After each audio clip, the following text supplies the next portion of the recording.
मान लो एक रॉड है, उस रॉड को इलोंगेट किया जा सकता है, इलास्टिक रॉड है, उसको हमने F4 से खींचा। तो F4 से खींचने के बाद उसके अंदर इलोंगेशन कितनी होगी? तो इलोंगेशन के लिए क्या है कि आप एक छोटा एलिमेंट dx लोगे, ठीक है। इस छोटे एलिमेंट dx कंफ्यूज ना करने के लिए इस छोटे लेंथ की लेंथ स्मॉल एल लेते हैं। तो स्मॉल एल लेंथ का एक पार्टिकल है, वो पार्टिकल करूँ पार्ट, इसके अंदर टी टेंशन है या टी है, टी प्लस डी टी है, मतलब टी टेंशन है इसके अलॉन्ग, ठीक है। तो यहाँ पे हम वो Young modulus equal to stress upon strain का फॉर्मूला लगा के इलोंगेशन डेल्टा एल को लिख सकते हैं इसके टर्म्स में, फोर्स के इसके टर्म में, सारी चीज़ों के टर्म में, ठीक है। फोर्स में सॉरी टेंशन, और टेंशन इस पॉइंट पे क्या होगी? टेंशन के लिए क्या है, देखो ये पूरा का पूरा जो है सेंटर ऑफ मास वो एफ बाई एम एक्सेलरेशन से चल रहा है। इस पॉइंट पे टेंशन लग रही है, इस पार्ट का एफ बी डी बनाओ, इसके ऊपर सिर्फ टेंशन लग रही है, एक्सेलरेशन एफ बाई एम ही है।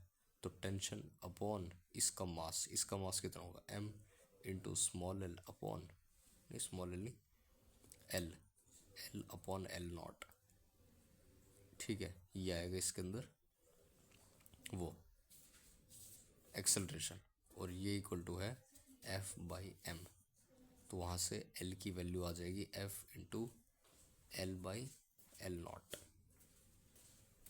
यू कोई मल्टीप्लाई चला गया। तो tension equal to L upon L not into F, ये आ गई टेंशन, ये आ गया स्मॉल एल, और ये आ गया ए इंटू गामा, गामा करो वाई।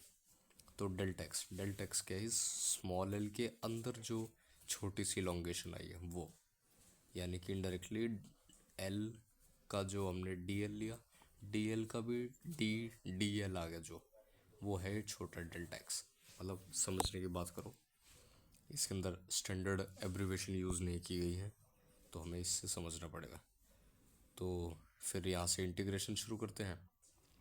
इंटीग्रेशन के अंदर ज़ीरो से एल नॉट तक एल है, और जो स्मॉल एल है ना, ये एल का ही डी एल है, मतलब D L equal to L मैंने यहाँ पे यूज़ कर रखा है। तो डी एल इंटीग्रेशन ज़ीरो से एल नॉट तक, यहाँ से लेके यहाँ तक, तो इसको काट पीट के तो ये आ गया। तो ये हमारी फाइनल इलोंगेशन है इस रॉड के अंदर जो आएगी, ठीक है।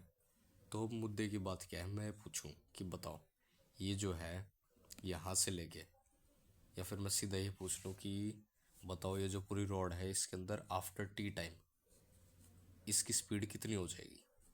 अगर ऐसा पूछने में मैं आ गया कि टी टाइम बाद बताओ कितनी स्पीड होएगी, तो देखो अगर वो क्वेश्चन के ऊपर डिपेंड करता है। क्वेश्चन अगर बिल्कुल सिंपल है, जेई मेंस लेवल का है, या फिर इसको इग्नोर करके चला जा रहा है इलास्टिसिटी को, तो आप सीधा इसके अंदर acceleration equal to A by वो एफ बाई एम लगा के, न्यूटन के जो 3-4 वो हमारी लॉ ऑफ मोशन है उसके लगा के आप आंसर निकाल सकते हो। लेकिन इस केस में क्या है कि जो ये न्यूटन की इक्वेशन भी है ना, ये सारे की शुरुआत ही होती है एनर्जी कंजर्वेशन और पॉइंट मासेस के लिए, पॉइंट सिस्टम के लिए, ठीक है। लेकिन यहाँ पे पॉइंट सिस्टम नहीं है, ये एक बड़ी बॉडी है। इस बड़ी बॉडी के अंदर एनर्जी जो है वो सिर्फ और सिर्फ मोशन के अंदर नहीं जा रही। ये जो फोर्स जो भी वर्क कर रहा है एफ इंटू डी एक्स, ये सारा का सारा जो है ना काइनेटिक में नहीं जा रहा। ये पोटेंशियल एनर्जी जो स्टोर हो रही है वो क्या होगी? हाफ के एक्स स्क्वायर, एक्स हमने निकाल लिया है, के हमें पता है, निकाल लेंगे। तो ये एक्स्ट्रा एनर्जी जो है ना ये भी है हमारे पास। तो वेलोसिटी जितनी होनी चाहिए एक पर्टिकुलर टाइम पे या एक पर्टिकुलर डिस्प्लेसमेंट पे, उतनी नहीं होगी, उससे थोड़ी सी कम होगी। क्यों? क्योंकि एनर्जी इधर भी जा चुकी है। और वो डिपेंड करता है डी एक्स जो है, ये सारी चीज़ हम सेंटर ऑफ मास फ्रेम के लिए कर रहे हैं, तो हम सेंटर ऑफ मास की ही डिस्प्लेसमेंट लेंगे।